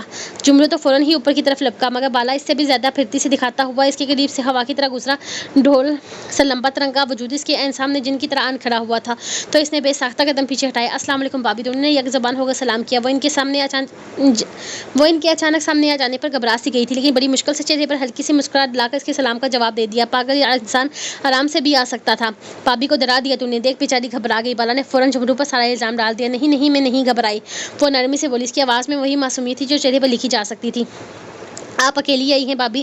جمرو نے حیرت سے پوچھا۔ تو کیا فوج لے کر آتی؟ بالا نے طنز کیا، جبکہ آنکھوں ہی آنکھوں میں وارننگ بھی دی کہ کوئی فضول سوال نہ کیا جائے، کیونکہ سارے فضول سوال وہ خود کرنے کا ارادہ رکھتا تھا۔ جمرو نے شرمندہ ہو کر سر کھجایا اور فوراً سنبھلتے ہوئے بولا، بھابی آپ کچھ کھائیں گی؟ میرو بتا رہا تھا کہ آپ کے کمرے میں کھانا بھی نہیں گیا، میں ابھی انتظام کرواتا ہوں۔ اس کے رستے سے ہٹتا ہوا آگے بڑھا تو وہ دھیرے دھیرے اس کے پیچھے چلنے لگی۔ بھابی آپ ویجیٹیرین ہیں نا، تو آپ کے لیے میں ابھی کچھ مزیدار سا کھانا تیار کرواتا ہوں۔ جمرو بڑی تیزی سے سردار کی چارپائی کے قریب پہنچا اور اندر بھاگ کر تکیہ لے آیا۔ پہلی بار ایسا ہوا تھا کہ اس مخصوص چارپائی پر نہ صرف ہاتھ سے صاف کی ہوئی سفید چادر بچھائی گئی تھی، بلکہ اسے صاف ستھرا اور ہاتھ ظاہر کرنے کی پوری کوشش کی گئی تھی۔ دوام خاموشی سے ارد گرد دیکھنے لگی۔ پورا قبیلہ کسی گہری نیند میں ڈوبا ہوا محسوس ہو رہا تھا۔ نہ کوئی عورت دکھ رہی تھی، نہ ہی کوئی بچے کی آواز، بس ہوا کی ہلکی سی سرسراہٹ اور پہاڑوں کی گونج۔ باقی سب کہاں ہیں؟ وہ چارپائی بیٹھنے لگی تو سوال بے اختیار لبوں سے نکل گیا۔ بالا اس کے آن سامنے زمین پر الٹی بلٹی مار کر بیٹھا تھا۔ وہ فوراً چونکی، آپ زمین پر کیوں بیٹھے ہیں؟ پلیز یہاں اوپر آ جائیں نا۔ اس کا انداز حقیقتاً پریشان تھا۔ تبھی جمرو دوڑ کر ایک صاف چھوٹی میز لا کر اس کے سامنے رکھنے لگا۔ بالا مسکرا کر نفی میں سر ہلانے لگا۔ ارے نہیں بھابی، میں ٹھیک ہوں، یہ چارپائی صرف اور صرف سردار کی ہے، جب وہ یہاں ہوتا ہے تب میں اس کے ساتھ بیٹھتا ہوں، اور اب اس وقت اس تخت پر صرف آپ کا حق ہے۔ دوام نے حیرت سے ایک نظر سے دیکھا اور پھر ارد گرد کے سناٹے پر نگاہ ڈالی۔ باقی سب لوگ سب اپنے اپنے حجروں میں ہیں، کام کاج، محنت مزدوری، بزنس سب ہم رات کو کرتے ہیں نا، وہ شرارت سے بولا۔ اس کی آنکھوں میں عجیب سی چمک ابھری تھی۔ دوام نے جیسے اس کی بات کا مطلب سمجھا، بس خفیف سی مسکراہٹ کے ساتھ نفی میں سر ہلا دیا۔ ڈکیتی، چوری، ڈاکہ، سب محنت مزدوری کا کام شام شزنس کے کھاتے میں ڈالتے ہوئے اس نے اپنے کام کو بڑا معتبر ظاہر کیا تھا۔ ابھی وہ بالا کی باتوں پر مسکرا ہی رہی تھی کہ جمرو ایک ٹرے ہمر حاضر ہو گیا۔ اس کے پیچھے دو اور آدمی بھی بڑے احتیاط سے ٹرے سنبھالے آ رہے تھے۔ ایک ٹرے میں تازہ پھل سجے تھے، باقی دو میں آلو کا خوشبودار سالن، ابلے ہوئے چاول، دال، چنے، میٹھے میں سویاں اور کھیر رکھی گئی تھی۔ الگ سے چائے کا کپ بھی رکھا گیا تھا، جیسے کسی نواب کی زیارت ہو۔ دوام کی حیرت سے پھیل گئی۔ یہ سب کچھ میرے لیے ہے؟ اس نے ایک نظر صرف ایک پلیٹ پر ڈالی اور اندازہ لگا لیا کہ یہ تمام اہتمام صرف اسی کے لیے تھا۔ آپ سب بھی کھائیں نا، وہ نرمی سے بولی، لیکن جواب جمرو کے مخصوص شوخ انداز میں آیا۔ ہم ویجیٹیرین نہیں ہیں، غیر شدکاری ہے، وہ شرارت سے بولا تو بالا بھی ہنس پڑا۔ اس کا مطلب ہے بھابی ہم یہ دال سبزیاں نہیں کھاتے، اور ویسے بھی ہم صبح کا ناشتہ کیا، دوپہر کا کھانا بھی کھا کر بیٹھے ہوئے ہیں، وہ مزے سے بولا تھا، جبکہ اس نے مزے کے کھانے سامنے دیکھ کر دوام کا اپنا معدہ بھی خوشی سے درک اٹھا تھا، لیکن ساتھ ہی ایک عجیب سا احساس بھی ہو رہا تھا، یہ سب کچھ صرف اس کے لیے۔ اتنا سب کچھ تو وہ نہیں کھا سکتی تھی، گرمی بہت ہے نوابی۔ جمرو کی آواز پر وہ چونکی تو دیکھا، وہ جانے کہاں سے ایک سٹینڈ فین اٹھا لایا تھا اور اب پوری احتیاط سے اسے پلگ میں لگا کر اس کی طرف گھمایا تھا۔ ہوا کا نرم جھونکا اس کے چہرے سے ٹکرایا تو بے اختیار پلکیں جھپکنے لگی۔ یہ سب کچھ، یہ وی آئی پی ٹریٹمنٹ، وہ حیران تھی۔ جس قبیلے کے لوگ پہلے وحشی لگ رہے تھے، وہ آج اسے عزت کی انتہا دیتے دیکھ رہے تھے، اور شاید یہ سب صرف اسی کے لیے تھا کیونکہ وہ اب اس جن جیسے آدمی کی بیوی تھی۔ یہاں اتنی خاموشی کیوں ہے؟ نہ کوئی عورت، نہ بچہ، کہیں بچے اسکول تو نہیں گئے ہوئے؟ دوام نے نرمی سے سوال کیا، جیسے خود ہی جواب ڈھونڈنے کی کوشش کر رہی ہو۔ ارے نہیں بھابی، جمرو نے نفی میں سر ہلایا، بچے بیچارے اسکول کہاں جائیں گے قبیلے سے؟ ہاں پڑھائی کا وقت ضرور ہے، ہمارے ہاں ایک مائی ہے جو بچوں کو پرائیویٹ پڑھاتی ہے، سال کے آخر میں ہم انہیں پیپر دلوا دیتے ہیں۔ بالا نے بھی بات بڑھائی، ہمیں حکومت کی ڈگریوں کی ضرورت نہیں، لیکن پھر بھی علم تو چاہیے نا، ہمارے بچے بھی تو کچھ نہ کچھ بنے۔ کل آپ نے دیکھا تھا نا، وہ کمزور سا بچہ نیلا لباس آنکھوں پر اینک جملوں کے لہجے میں فخر اتر آیا تھا۔ بورڈ میں دوسری پوزیشن لی ہے اس نے، 8ویں جماعت کا ٹاپر ہے، کمپیوٹر میں ٹکا چلاتا ہے، اب 9ویں کے پیپر دے گا۔ وہ دوام کی خاموشی سے نوارا لیکن منہ کی طرف جا رہی تھی کہ بالا کا اگلا سوال سے چونکا گیا۔ ویسے آپ کہاں تک پڑھی لکھی ہیں بھابھی؟ سنا ہے کہ آپ کی امی اسکول کی ٹیچر تھی۔ وہ حیرت سے بالا کو دیکھنے لگی۔ یہ لوگ اس کے بارے میں اتنا کچھ کیسے جانتے تھے؟ بھابھی ہم سب کچھ جانتے ہیں، 3-4 سال سے جانتے ہیں۔ سب سے سردار نے آپ کو پہلی بار ڈے بس میں دیکھا تھا، پتا ہے؟ آپ کے ابا پولیس میں حوالدار تھے اور بہت ایماندار افسر تھے۔ آپ کی امی پرائیویٹ اسکول میں پڑھاتی تھی اور آپ ان کی اکلوتی اولاد۔ دوام کے ہاتھ تھم گئے۔ یہ سب اتنی تفصیل سے کیسے جانتے تھے؟ سردار آپ کے بارے میں سب کچھ جانتا ہے، تب سے جانتا ہے۔ بالا مسکرایا۔ دوام کی آواز دھیمی پڑ گئی۔ اور میں تو سردار کے بارے میں کچھ بھی نہیں جانتی۔ جملوں نے نیچے زمین پر بیٹھے آہستہ آہستہ سے کہا، سردار کو جاننا ہو تو یہ جان لے بھابھی کہ اس کا ایک ہی اصول ہے، حق کے لیے مر مٹو، سر جھکانے کی ضرورت نہیں، اور جہاں لگے کہ وہ تمہارا حق ہے وہاں سے کبھی پیچھے نہ ہٹو۔ جملوں نے سانس کھینچا۔ اس کی ماں باپ دونوں ڈاکو تھے۔ دلاور سکندر نام تھا سردار کے ابا کا۔ تاؤ بھی سردار تھا، مگر ایک وفادار بیوی کے ساتھ۔ تائی وہ اس کے ہمسفر تھے، ہر حال میں ساتھ دینے والی۔ ایک چھوٹی سی بہن بھی تھی سردار کی۔ جملوں کی آنکھوں میں کچھ لرز گیا۔ پھر ایک دن وردی والوں نے قبیلے پر دعویٰ بول دیا، سب جلا دیا، لوٹ لیا، مار دیا، بس چند بچے بچ گئے۔ سردار انہی میں سے ایک تھا۔ اب کی بار دوام خاموش تھی۔ اس نے دونوں کے چہرے کی طرف دیکھا جہاں شرارتیں دفن ہو چکی تھی اور فقط ایک پرانا زخم باقی تھا جو ابھی بھی تر و تازہ تھا۔ دھوپ سیدھی آسمان کے بیچ چمک رہی تھی، پہاڑوں کے سائے زمین پر پڑ رہے تھے اور قبیلے کا میدان ایک خاموش گواہ بن کر سب کچھ دیکھ رہا تھا۔ دوام خاموشی سے اپنے سامنے رکھی تھالی میں نوالے توڑ رہی تھی، لیکن اس کی نظریں بار بار جھمرو اور بالا کی طرف جا رہی تھی جو اسے قبیلے کے بارے میں بتا رہے تھے۔ دیور جی ایک بات پوچھوں؟ اس نے آخر کار ہمت کر کے پوچھا۔ بالا نے سر اٹھا کر اسے دیکھا۔ اس کا دیور جی بہت میٹھا تھا۔ پوچھو بھابھی، وہ فوراً بولا۔ ڈاکو جی کا میرا مطلب ہے دلدار کا کوئی تھا، مطلب کوئی خون کا رشتہ، ماں باپ کے علاوہ۔ اس کے انداز میں ہچکچاہٹ تھی۔ سب کچھ جاننے کی خواہش تو تھی، لیکن سمجھ میں نہیں آ رہا تھا کیسے پوچھے۔ بالا اور جملوں نے ایک دوسرے کو دیکھا، پھر ایک گہری سانس لی۔ بالا نے ہاتھ سے زمین پر بے وجہ پھیرا جیسے وقت کی گرد صاف کر رہا ہو۔ ایک بات ابھی بتایا نا، ایک بہن تھی، بالا نے آہستہ سے کہا۔ ایک بہن تھی اس کی، بہت پیاری، بہت معصوم، تاؤ کی لاڈلی تھی۔ دلدار بڑی مار کھاتا تھا تاؤ سے جب اسے چھیڑتا۔ بالا مسکرایا، جبکہ تھی لفظ پر دوام کی پلکیں تھرتھرا گئی۔ پھر اس نے پوچھا، پھر قسمت نے وہ بھی چھین لی؟ بالا کی آواز بھر گئی۔ ایک رات قبیلے پر حملہ ہوا، پولیس اور کچھ دشمن قبیلوں نے مل کر قہر ڈھایا، ماں باپ سب مارے گئے، کچھ زندہ بچے بھی تھے، کچھ بچڑ گئے، اور دلدار بہت اندر سے ٹوٹ گیا، کیونکہ اس کی بہن کو صرف کالی راتیں نہیں بلکہ بعد میں ایک جان لیوا بیماری نے چھین لیا تھا۔ اس دن کے بعد وہ دلدار نہیں رہا، سردار بن گیا۔ جملوں نے بات آگے بڑھائی۔ سرداری تو اس کے خون میں تھی، پہلے وہ بھی ہمارے جیسا تھا، عام سا لڑکا، ہنستا تھا، کھیلتا تھا، ہر بات پر لڑتا بھی تھا اور گلے بھی لگا لیتا تھا، لیکن اس دن نے سب کچھ بدل دیا۔ بالا نے نرمی سے دوام کو دیکھا۔ میں اس کے ابا کو تاؤ کہتا تھا، ہم دونوں ایک ساتھ بڑے ہوئے تھے، ایک ہی تھالی میں نوالے توڑے، ایک ہی پہاڑ پر دوڑیں لگائی، لیکن پھر جب ظلم حد سے بڑھ گیا تو دلدار نے وہ فیصلہ کیا جو کبھی واپس نہیں ہو سکتا تھا۔ کون سا فیصلہ؟ اس نے بے ساختہ پوچھا۔ سردار بننے کا، ظالم بننے کا، وہ ظلم جو اس نے جھیلا وہی اس کے اندر بس گیا۔ 8 سال ہو گئے ہیں، وہ قبیلے کا سردار ہے، کوئی نہیں بولتا اس کے سامنے، کوئی نہیں سر اٹھاتا اس کے خلاف۔ کہتے ہیں ہماری نسلیں 40 سال سے ڈاکہ ڈالتی آئی ہیں، لیکن دلدار جیسے سخت دل جبر والا سردار کبھی نہیں دیکھا، بالا نے دھیمے لہجے میں کہا۔ دوام کی آنکھوں میں نمی آ گئی۔ اس نے اپنے ہاتھ کی انگلیوں میں نوالہ توڑتے توڑتے کمکماہٹ محسوس کی۔ ارے بالا، بھابھی کو کیوں ڈرا رہے ہو یار، کوئی ظالم شالم نہیں ہے وہ۔ جملوں نے دوام کی چہرے کی رنگت بدلتے ہی فوراً بالا کو کونی ماری۔ سردار سخت ہے، لیکن صرف ان کے لیے جو سختی کے لائق ہیں، باقی تو بھابھی آپ میں تو سردار کی جان بسی ہے۔ دوام نے نظر جھکا لی، دل جیسے دھڑکنا ہی بھول گیا تھا۔ اسے سردار کے وہ لمحے یاد آ گئے جب وہ بغیر کچھ کہے صرف اس کے لبوں پر بوسہ دے کر ساری دنیا سے الگ کر دیتا تھا۔ جملوں نے نرمی سے مسکرا کر کہا، ہاں ہاں بھابھی، وہ پریشان نہ ہوں، آپ تو ہماری سردارنی ہیں، آپ پر تو سردار جان چھڑکتا ہے۔ بالا نے دوام کے چہرے پر آتے جاتے رنگوں کو بغور دیکھا، پھر ہنستے ہوئے بولا، یہ سب تو کچھ بھی نہیں بھابھی، آپ کی رخصتی سے پہلے ہم سردار کو آپ کی قسمیں دے کر وہ کام بھی کروا لیتے تھے جو وہ کبھی بھی کسی کے لیے نہ کرتا تھا۔ آپ کی بار بالا کے لہجے میں شوخی تھی، آنکھوں میں چمک، جیسے وہ اسے احساس دلانا چاہتا کہ وہ صرف سردار کی بیوی نہیں، سردار کے دل کا وہ کونا ہے جہاں صرف نرمی، اپناہٹ اور سکون رہتا ہے۔ تو ہم نے اثر سے سر اٹھایا، اس کے لبوں پر ہلکی سی مسکراہٹ تھی، آنکھوں میں نمی۔ اسے یقین ہو چلا تھا کہ جو شخص سب کے لیے ظالم ہے وہ اس کے صرف ایک چاہنے والا شوہر ہے جو اسے میٹھے ناموں سے پکارتا ہے۔ یہ کیا اس کا لہجہ اس کے لیے نرم ہے، لیکن باقی کے لیے تو شاید وہ لفظوں کو استعمال ہی نہیں کرتا تھا، لیکن وہ اس کی قسم پر کوئی بھی کام کروا لیتے تھے۔ یہ سن کر اسے حیرت ہوئی تھی، کون سا کام کرواتے تھے آپ لوگ میری قسم دے کر، اور وہ مان بھی جاتے تھے؟ اس نے کی سانس میں 2 سوال کر ڈالے۔ پہلے سوال میں ایک معصوم سا تجسس چھپا تھا، جیسے کسی بچی نے کوئی نیا راز سن لیا ہو، جبکہ دوسرے سوال میں بے یقینی صاف جھلک رہی تھی، جیسے اسے اب تک یقین آیا ہو کہ دنیا میں واقعی کوئی ایسا بھی ہو سکتا ہے جو اسے اس حد تک محبت کرتا ہے۔ ऐसी मोहब्बत जिसमें इसकी बात, इसकी खुशी सबसे बढ़कर हो। बाला ने शब कर जुमरू को देखा, फिर हंसते हुए सर झटका। अरे भाभी, वो सब बातें बताने वाली नहीं होती, कुछ राज राज ही अच्छे लगते हैं। फिर झुककर खाने की तरफ देखा, लेकिन दुआम को यूं चुपचाप देखकर वो परेशान हो उठा था। वो कुछ खा क्यों नहीं रही, और अब तो वो खाना छोड़ भी चुकी थी। भाभी, आपने तो खाना ही छोड़ दिया, एक चिड़िया जैसे नवाले आपने लिए हैं, इतना कम कैसे खाकर कैसे गुजारा होगा आपका? सरदार तो जान निकाल देगा कि इसकी बीवी को खाना नहीं दिया हमने। जुमरू फौरन बोल उठा, हाँ भाभी, अगर ये पसंद नहीं तो हम कुछ और ला देंगे।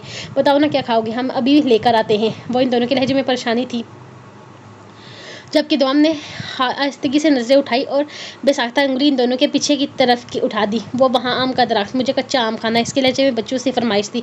जुमरू ने चूम कर पीछे देखा और हंसते हुए बोला, ओहो, तो भाभी की नजरें कब से आम पर लगी हुई थी। बाला ने शरारत से दुआम को देखा, वह सरदानी आम का दरख्त नजर आ गया। दुआम की पलकें झुक कर गई, वो कुछ ना बोली, लेकिन चेहरे पर हल्की सी मुस्कुराहट फैल गई और वो मुस्कुराहट बता रही थी कि इसे भी छोटी छोटी फरमाइशें करना खूब आता है, लेकिन आज पहली दफ़ा की है। और वो दोनों, बाला और जुमरू, ऐसे बैठे थे जैसे उनकी जिंदगी का अक्सर मकसद बस दुआम की हर ख्वाहिश पूरी करना है। जैसे इसने आम के दरख्त की इशारा किया, दोनों एक पल में ज़मीन से उठे और अगले ही लम्हे दरख्त की शाखों पर चढ़े हुए थे। तो आम नीचे खड़ी ने हैरत से देख रही थी। दरख्त की शाखों पर जैसे छोटी सी जंग छिड़ गई थी। मैं बड़ा आम लाऊंगा, अब नहीं, मीठा भी तो तोड़ूंगा। देखना भाभी, जुमरू का आम तो खट्टा निकलेगा, जब चुप कर बाला, तेरा आम भी कीड़े वाला होगा। वो दोनों जैसे बच्चों की तरह लड़ रहे थे। तो आम की बल्कि हैरत से चिपकने लगी। वो धीरे से अपनी जगह से उठी और आम के दरख्त के करीब आकर रुक गई। अचानक बाला ने जोर से आवाज़ लगाई, भाभी कैच! और अगले ही लम्हे एक आधा पका हुआ बड़ा सा आम फिजा में था। दुआम ने एकदम चूम कर हाथ ऊपर किया और हैरत अंगेज हाथ से कैच कर लिया। वाह भाभी, जुमरू दरख्त से ही हंसा, सरदानी है ना हमारी, हर काम में माहिर। क्या कैच पकड़ा है? दुआम के चेहरे पर मासूम सी हंसी छा गई, कि ऐसी शरारती नरमी से भरी हुई हंसी जैसे बरसों बाद इसके दिल में किसी चीज़ ने गुदगुदी की हो। भाला ऊपर से झांकते हुए बोला, बस भाभी, अब बताएं कैसा आम तोड़ा। तो हमने आम की तरफ देखा, फिर ऊपर इन दोनों को। एक आम बेकार कच्चा पक्का आम तोड़ा है तुमने, एकदम बेकार खट्टा कच्चा आम तोड़ा है तुमने। आप देख, मैं बताता हूँ कि आम कैसे तोड़ा जाता है। जुमरू एक डाली से दूसरी पर बंदर की तरह की फिरती से झुल रहा था। एक हल्का सा पीला आम तोड़ चुका था। इसकी रंगत देखकर साफ लग रहा था कि आम पकने के करीब है। वो पक्का तो नहीं, मगर जायकादार जरूर होगा। बाला ने से घूर कर देखा, जैसे जब चील अपने शिकार को देखती है। इसे कहते हैं भाभी की ख्वाहिश का आम। जुमरू ने आम को फिजा में थोड़ा सा घुमाया, जैसे कोई बड़ी ट्रॉफी दिखा रहा हो, लेकिन ये बोल ही रहा था कि अगले ही पल बाला ने झपट कर आम इसके हाथ से छीन लिया। ये रहा मेरी तरफ से भाभी के लिए तोहफा। बाला ने हंसते हुए आम को नीचे फेंका, तो हमने जल्दी से अपनी चादर जमीन पर फैलाई और आम सीधा आकर इसके हाथ पर आ गिरा। इस बार आम की हंसी इसका एक्साइटेड अंदाज से दिल के अंदर से निकली खुशी हो उसके चेहरे पर छलक रही हो। भाभी, ये मैंने तोड़ा है, मेरी तरफ से गिफ्ट है, इसकी तरफ से नहीं। जुमरू फौरन दरख्त से झांकते हुए बोला, जैसे अपनी मोहब्बत का हक मांग रहा हो, जैसे अपनी मेहनत का हक मांग रहा हो। बाला ने हंसते हुए बेनियाजी से कहा, जिसने आपको दिया वही इसका असल मालिक है, और वैसे भी मुझे आपकी तरफ से शुक्रिया की जरूरत नहीं भाभी, मैं तो आपके लिए और भी ऊपर तक चढ़ जाऊंगा। वो कहकर जुमरू को मुकम्मल अंदाज करते हुए मजीद ऊपर चढ़ने लगा और आम तोड़ कर नीचे तो आम की चादर पर गिराता गया। कुछ ही देर में चारपाई वाली बड़ी सी चादर में आमों का छोटा सा ढेर बन चुका था। तो आम कभी चादर को संभालती, कभी हंसती, कभी दोनों खैर से देखी। वो सारी केड़ियाँ वास्ती इकट्ठे कर रही थी, जैसे कोई खजाना इकट्ठा किया जा रहा, साथ ही साथ मजे से खा भी रही थी। फिर अचानक पीछे से किसी ने गला खंगारने की आवाज़ आई। बस एक पल में सब कुछ रुक गया। दरख्त पर दोनों के हाथ रुके, सांसें जैसे अंदर ही कहीं फंस गई। नीचे दुआम का दिल जोर से धड़कने लगा। पीछे कौन था? आवाज़ में जो दबा था वो दोनों को बेचाने में देर न लगा सका। बाला और जुमरू दोनों ने एक दूसरे को ऐसे देखा जैसे बोले बगैर ही पूछ रहे हूँ अब क्या होगा। दुआम की आंखों में शरारत की जगह झिझक और हल्की सी घबराहट ने ले ली थी। फिजा में खामोशी छा गई, बस आमों की हल्की सी खुशबू और हवा का नरम झोंका इसकी पलकी गवा था। दुआम के चेहरे पर वही शरारत मुस्कुराहट थोड़ी सी घबराहट में बदल गई थी। सरदार की आंख खुली तो चेहरे पर खुद बहुत मुस्कुराहट भी गई। कमरे में सुकून था, हर तरफ खामोशी फैली थी, लेकिन दिल में कहीं जैसे कुछ धीरे धीरे गुनगुना रहा हो। इसने थोड़ा सा पहलू बदला, बेड के सहारे से टिक लगाकर बैठा तो नजरों में वो मंजर घूम गया। वो कैसे आहिस्ता आहिस्ता सांस रोके खुद को इसकी दायरे से निकाल रही थी। पहले एक पैर बेड से नीचे रखा, फिर दूसरे को, फिर इतनी नरमी से इसकी गिरफ्त से निकलती गई जैसे हवा में अभी खुशबू छोड़ रही हो। जिस तरह से वो उसके बाजू में कैद थी, वो जानता था कि वो ना चाहता तो वो इसकी नींद में भी खुद को आज़ाद नहीं करा सकती, लेकिन वो तो बस इसे देखना चाहता था। इसकी वो मासूम सी चलाकी, इसका वो धीरे धीरे से फिसलना, इसका अपने अंदाज से खुद को इसके हिसाब से निकलना सरदार के दिल को जैसे गुदगुदा गया था। ये कोई आम सुबह न थी, ये इसकी ज़िंदगी की सबसे खास दोपहर थी। जी हाँ, ये दोपहर थी, सूरज सर पर आ चुका था और अभी तक सो रहा था, लेकिन सरदार के लिए ये एक नई ज़िंदगी की सुबह जैसी थी। इसने पल के मौन कर एक गहरा सांस लिया। चेहरे पर आप भी हल्की सी शरारत थी, जैसे वो फिर से इसकी बाहों में बनने की तैयारी कर रहा हो। मेरा बोला साईं, चुपने का हुनर भी कैसे सीख लिया तुमने? वो धीरे से बड़बड़ाया और नजरें दरवाजे पर दिखा दी। शायद वो अब लौटे तो फिर इसकी बाहों में कैद हो जाए हमेशा के लिए। वो इसकी थी जहाँ भी थी, जिस जगह पर हुई थी, इसकी मोहब्बत के हिसार में थी। ऐसा हिसार जो नजर नहीं आता था, लेकिन हर तरफ इसकी खुशबू में बसा हुआ था। वो नमाज से फारग हुई तो कुछ लम्हे यूं ही इसे तकते हुए खड़ी रही, जैसे खुद को यकीन दिलाना चाहता कि ये वाकई सो रहा है। फिर इसकी खामोशी पर एक शरारती लबों पर जा सजी। वो नरमी से पलटी, बगैर आहट दिए वो जाना चाहती थी, और वो जो बाज़ाए सो रहा था जान चुका था कि कल रात और फिर सुबह वो अपनी शिद्दत में कुछ ज़्यादा ही इस पर हावी हो गया था। इसलिए इसने आंखें बंद कर रखी, यूं जाहिर किया जैसे गहरी नींद में हो। वो तैयार होकर चुपचाप कमरे से निकल गई। सरदार जानता था कि नीचे इस वक्त शायद ही कोई हो, बाला और झुमरू के सिवाय। वैसे भी वो अपनी ज़िंदगी में ज़्यादा लोगों को खुद में दखल नहीं देने देता था। जुमरू हर वक्त इसके इर्द गिर्द मंडलाता रहता था, लेकिन एतबार की बात हो तो बाला हमेशा सबसे ऊपर था। इसे पूरा यकीन था इसकी गैर मौजूदगी में वो ना तो बोर होगी और ना ही अकेलापन महसूस करेगी, ना किसी की तकलीफ का साया इसके करीब भटकेगा। गर्म हवा का झोंका भी अगर इसकी तरफ बढ़ेगा तो बाला इसे रोकने के लिए काफ़ी होगा, जिस पर वो अपनी जान से बढ़कर यकीन रखता था। इसलिए इस वक्त इसे दवाम की कोई परेशानी नहीं थी, वो बल्कि वो परसकून था। इसकी तैयारी में कोई जल्दबाजी नहीं थी। काला लिबास इसकी शख्सियत का हासा था, जिसकी अलमारी में हमेशा से चमकता रहता था। वो लिबास न सिर्फ इसके वक़ार को बढ़ाता था, बल्कि इसकी शख्सियत की गहराई को भी ज़ाहिर करता था। पहले वो बिस्तर से उठा, फिर वॉशरूम में जाकर ताजगी से नहाया। ठंडे पानी की ठंडक ने इसके के चेहरे पर ताजगी भर दी। तौलिया लपेट कर वो अलमारी की तरफ बढ़ा, जहाँ इसका काला लिबास चमक रहा था। लिबास बदला, बहाल सवारे और आराम से तख्त आराम से नीचे उतर कर आया।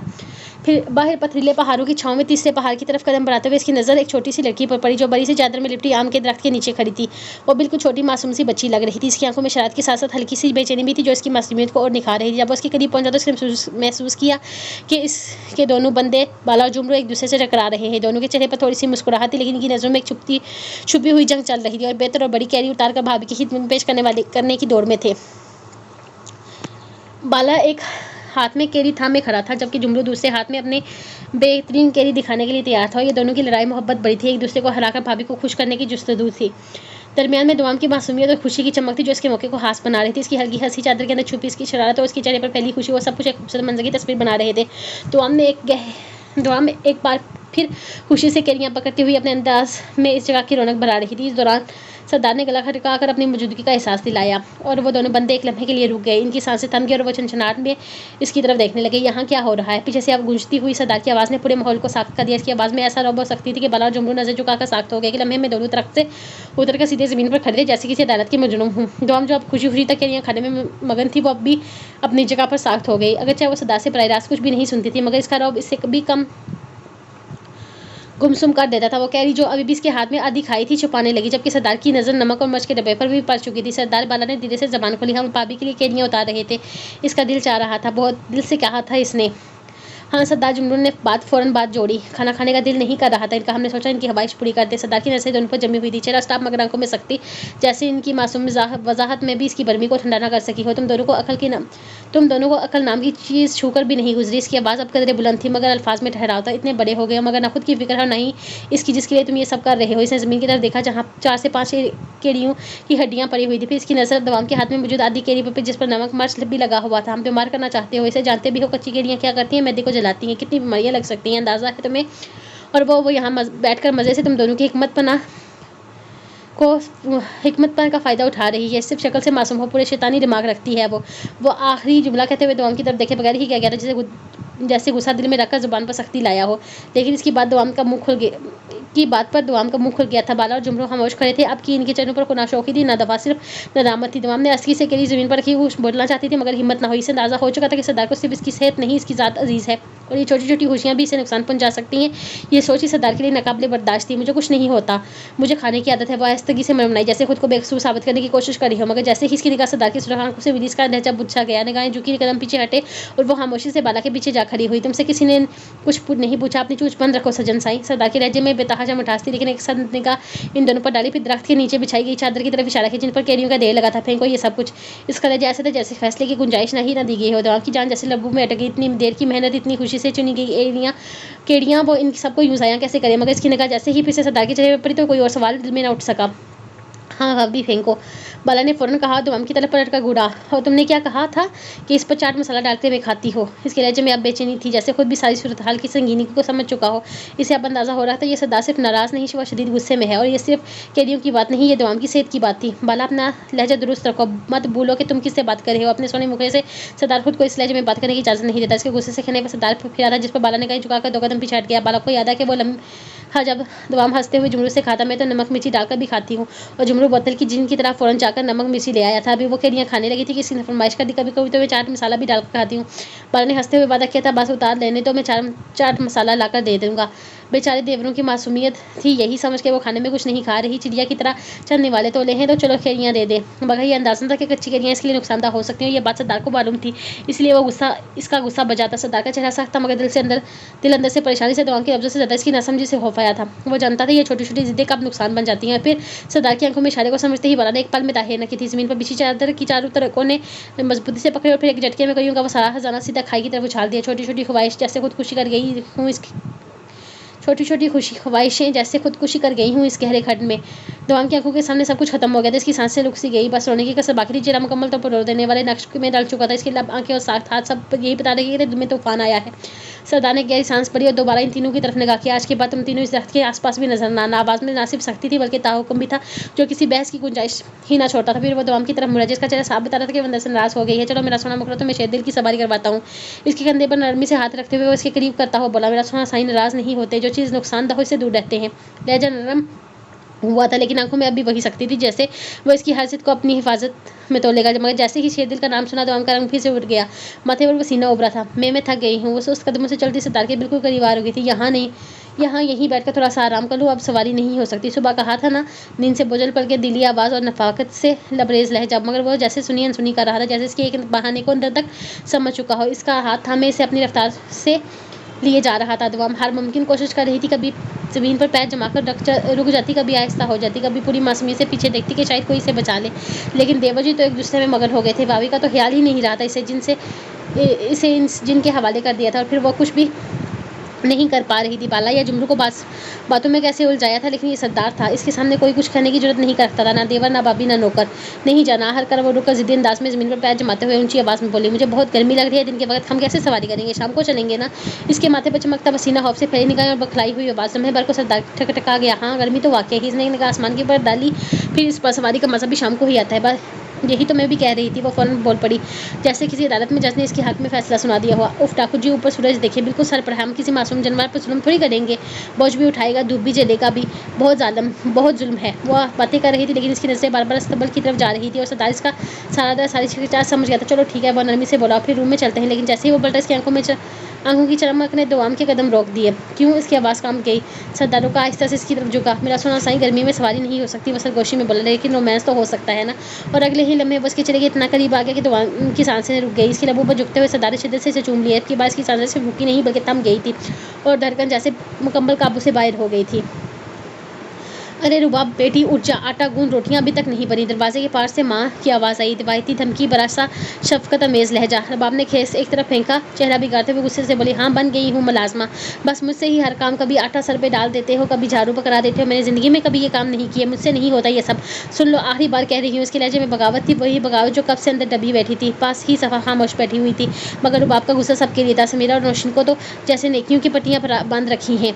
ना इनसे तो कोई काम कराया जाता है, ना कुछ कहा जाता है। हम ही रह गए हैं इस घर में, बस काम की मशीनें। रबाब ने जैसे ही चाची के बेटू का जिक्र छेड़ा, चाची ने तेज तरह लहजू से इसे गुराया, ज़्यादा ज़ुबान मत चलाया कर रबाब। सुबह धूप में मेरी बेटियों ने सहन चारा और तू घोड़े बेचकर सो रही थी। चाची की आवाज़ में तंज के साथ साथ तकलीफ भी थी। और तेरी सब बहन सफ़ा, सुबह से इसने क्या तीर मारा है। अब बार चाचा के कपड़े धोने को कहा था, मगर मजाल है जो मौत न पड़ गई हो। इसे 10 बार कहा, कान पर जून तक न रहेंगी।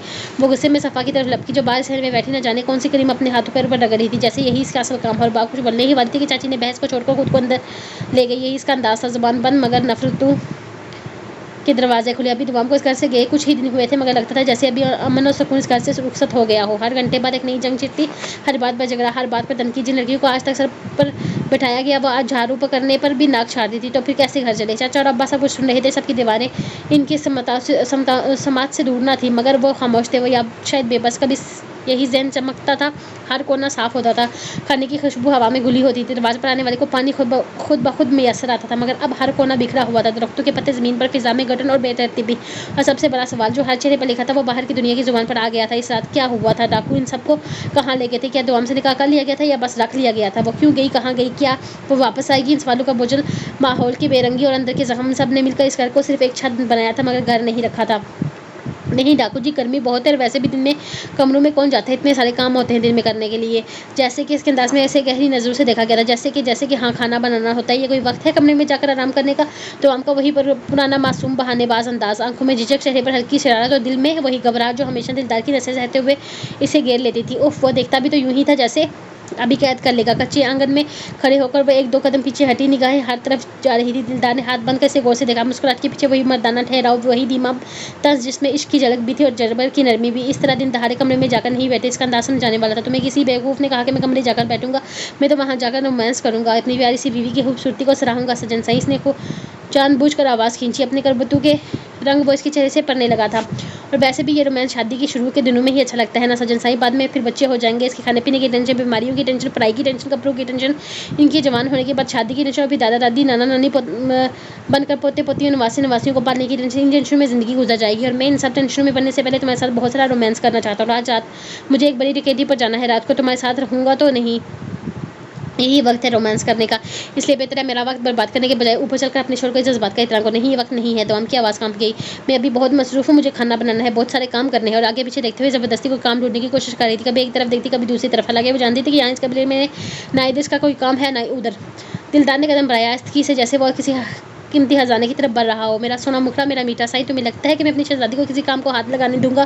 تم کاموں کے لیے نہیں، راج کرنے کے لیے بنی ہو، میرے دل کی دنیا پر راج کرنے کے لیے۔ اس نے دوام کی تھوڑی کو نرمی سے تھام لیا، جیسے چہرے پر سنجیدگی اور نگاہوں میں دھیما سا غرور ہو۔ یہاں تمہارے سردار سائی کی حکومت چلتی ہے، اس حکومت میں تمہارا ہر ادا قانون ہے، اس حکومت میں تمہاری ہر ادا قانون ہے، ہر سانس حکم ہے، اور تم میری سلطنت کی رانی اور شہزادیاں حکم چلاتی ہیں، کام نہیں کرتی۔ تم بس ایک اشارہ کرو سب کچھ ہو جائے گا، تمہیں خود کو تکلیف دینے کی کوئی ضرورت نہیں۔ اس کی میٹھے لہجے میں محبت ہی جیسے محسوس کر کے وہ نظریں جھکا گئی تھی، لیکن پھر بھی اس کا ارادہ اس جن کے ساتھ کمرے میں جانے کا تو ہرگز نہیں تھا۔ وہ سب کچھ ٹھیک ہے، لیکن مجھے کام کرنا اچھا لگتا ہے، خاص کر کھانا بنانا، وہ تو میرا سب سے پسندیدہ کام ہے۔ بہت اچھا کھانا بناتی ہوں میں۔ وہ بولتے بولتے نظریں چرا گئی، جیسے اپنی کسی چھوٹی سی خوشی کا اعتراف کر رہی ہو۔ ڈاکو جی، آج میں آپ کو اپنے ہاتھوں سے کھانا بنا کر دوں گی، فکر مت کریں، میں جو بھی کھاتی ہوں وہ بنا لیتی ہوں۔ آپ کو گوشت والے کھانے پسند ہیں نا، میں ویسا بنا کر دوں گی، بتائیے نا کیا کھائیں گے آپ؟ وہ ضدی بچیوں کی طرح پاؤں کے انگوٹھے سے زمین کھریدتے ہوئے بولی، آنکھیں جھکی ہوئی تھی، آواز میں محبت کی لپیٹ اور باتوں میں طیابو کی یاد۔ طیابو کو میرے ہاتھ کی مچھی بہت پسند ہے، وہ بھی بناؤں گی۔ زبان اس کی چالاکی سے زیادہ تیز بھاگ رہی تھی، شاید دلدار کی نگاہوں سے بچنے کی ناکام کوشش میں وہ اپنی معصومانہ انداز میں اسے باتوں میں سمجھانے کی کوشش کر رہی تھی تاکہ اس کے رومانس سے بچ جائے۔ دلدار نے اپنی گنی بونیں چڑھائی، مسکرایا نہیں، بس ایک ٹھہرا ہوا انداز اختیار کیے، نرم مگر دھیما سا طنز بھرے لہجے میں بولا، میں تمہارے کسی بھی شوق کے راستے میں نہیں آؤں گا میرا سونا سائی، لیکن ابھی بہت گرمی ہے، اس وقت رسوئی میں سلگ کر رہ جاؤ گی، اور ویسے بھی مچھی میں اپنے ہاتھوں کی شکار کر کے کھاتا ہوں، جب شکار کر کے لاؤں گا تم ہی بنانا، میں تمہیں منع نہیں کروں گا۔ وہ ایک لمحے کو رکا، اس کے چہرے کو دیکھا، جواب جو اب بھی خود کو مصروف ثابت کرنے میں جٹا ہوا تھا، پھر اس کی اگلی باتیں دوام کو جڑ سے ہلا دیا۔ باقی اس وقت میرے سوائے اپنے گلاب سائی کے کچھ بھی کھانے کا موڈ نہیں ہے۔ اور اگلے ہی لمحے ایک جھٹکے میں وہی زمین پر دوام کا وجود ٹکاتا ہل گئی۔ دلدار نے اسے ایک جھٹکے سے زمین سے اٹھایا اور اپنے مضبوط کندھے پر ڈال لیا۔ انسپکٹر اکرم کی نظریں سامنے دیوار پر جمی ہوئی تھی، لیکن کانوں میں گونجتی ہر آواز، ہر کہکا اسے اندر تک چیر رہا تھا۔ پورے ڈپارٹمنٹ میں اس کا مذاق بن چکا تھا، جیسے کوئی کامیڈی فلم کا کردار ہو۔ جس مشن پر وہ پوری یقین اور غرور کے ساتھ نکلا تھا، وہی اس کی ناکامی کا اعلان بن چکا تھا۔ ڈاکو جسے پکڑنے کی تیاریاں 6 ہفتے سے جاری تھی، ایک لمحے میں سسٹم کو مات دے کر فرار ہو چکا تھا۔ نقشہ مقبر سب فیل، اور اب تمام تر ذلت اس کے کندھوں پر تھی۔ میٹنگ ہال میں اعلیٰ افسران کی موجودگی میں انسپکٹر شفیق نے جب ہنستے ہوئے کہا تھا کہ اکرم صاحب، لگتا ہے ڈاکو آپ کے میڈل اور پروموشن کے بھی ڈاکو بن گئے ہیں، تو سب ہنس پڑے تھے۔ وہ کہہ وہ طنزیہ نگاہیں اکرم کی ریڑھ کی ہڈی میں خنجر کی طرح چبھی تھی۔ وہ وہاں سے نکل آیا تھا، خاموش، سنجیدہ اور اندر سے ٹوٹا ہوا، لیکن ناکامی نے اس کے اندر کوئی اور ہی آدمی جگا دیا تھا۔ گاڑی میں بیٹھتے ہی اس نے شیشے میں خود کو دیکھا، پسینے سے بھیگا چہرہ شرمندگی کی دھند میں ڈوبا ہوا، لیکن اس کی آنکھوں میں ایک نیا جنون بھرنے لگا تھا۔ اب یہ ذلت نہیں دہراؤں گا، اب جو بھی ہوگا اس ڈاکو کو میں خود پکڑوں گا، زندہ یا مردہ۔ اس نے اپنی مٹھیاں بیچھی، گاڑی کا اسٹیئرنگ گھمایا۔ گاڑی کی کھڑکی بند تھی، مگر اس کے اندر جو طوفان مچ رہا تھا وہ کسی شور سے کم نہ تھا۔ انسپکٹر اکرم کی گرفت اسٹیئرنگ پر اتنی سخت ہو چکی تھی کہ ہاتھ کی رگیں ابھر آئی تھیں، ماتھے پر تناؤ کی واضح لکیریں تھیں، اور آنکھوں میں شکست نہیں، صرف انتقام کی لپک۔ اس نے گہرا سانس اندر کھینچا، جیسے خود کو تھامنے کی آخری کوشش کر رہا ہو۔ بہت مذاق اڑا لیا تم لوگوں نے، اب تمہیں دکھاؤں گا کہ وردی صرف جسم پر نہیں خون میں ہونی چاہیے۔ اس کے اندرونی غصہ دھواں بن کر سوچوں میں اٹھ رہا تھا۔ گاڑی میں مکمل خاموشی تھی، صرف اے سی کی ہلکی آواز اور کبھی کبھار اس کے کمرے سے سنائی دے رہی تھی۔ وہ تیزی سے پلاننگ کر رہا تھا، اسے ایک ایسی چال جو اس سردار کو نہ صرف بے نقاب کرے بلکہ اس کے پورے قبیلے کی جڑیں ہلا دے۔ اگر جنگ لڑنی ہے تو دشمن کی زمین پر جا کے ان کے لوگوں سے، ان کے رستوں سے، ان کی نظروں کے سامنے سڑک پر جمی تھی، مگر اس کی نظریں سامنے سڑک پر جمی تھیں، مگر ذہن میں راستہ کہیں اور ہی بن رہا تھا۔ بس اب فیصلہ ہو چکا تھا، اکرم پیچھے ہٹنے والوں میں سے نہیں تھا، اور اس بار وہ اکیلا نہیں لڑے گا۔ بس ایک آخری خاموشی تھی، پھر ایک چال، ایک قدم، اور دشمن کے سینے میں خنجر ہوگا۔ انسپکٹر اکرم جب تھانے واپس پہنچا تو سارا عملہ اسے خاموش نگاہوں سے دیکھ رہا تھا، مگر اس وقت وہ سب کچھ نظر انداز کر گیا۔ قدموں میں چہرے پر سنجیدگی اور آنکھوں میں ایک الگ ہی جنگ کی پرچھائیاں۔ اپنی میز پر پہنچ کر اس نے جلدی سے دراز کھولا اور اندر سے چند پرانی فائلز نکال لی۔ گھر سے اٹی ہوئی وہ فائلز جسے وقت کے ساتھ ساتھ دھندلائی ہوئی یادیں، لیکن آج ان پر پڑی دھول کو صاف کر کے وہ حقیقت کے قریب جانا چاہتا تھا۔ ایک فائل کو کھولا، پھر دوسری، सब कुछ बहुत सुस्त अंदाज में, जैसे वो हर लफ्ज़ को जहन में नक्श कर रहा हो। तबाही के बाद पूरे 10 साल वो खुद कलामी के अंदाज में बड़बड़ाया। इस कबीले का कोई नाम निशान न था, जैसे ज़मीन निकल गई हो या आसमान उठा ले गया हो। फाइल के अंदर एक खाका, चंद हफीफ रिपोर्ट्स, पुरानी खबरें और हाथ से लिखी चंद गवाहों के बयानात थे। डकैतियाँ तो जारी रही, मगर कबीला मुकम्मल गायब। इसने एक और रिपोर्ट निकाली जिसकी सुर्खी पर हाथ रखा, कबीला दोबारा मंज़िल आम पर, 8 साल पहले की वापसी। यहीं से कहानी फिर बदली थी। सरदार का नया नाम सरदार दिलदार, एक ऐसा नाम जो हर फाइल में, हर शिकायत में, हर हफीफा रिपोर्ट में एक भयानक साई की तरह मौजूद था। दिलदार ये सिर्फ नाम नहीं, एक खूनी तारीख था।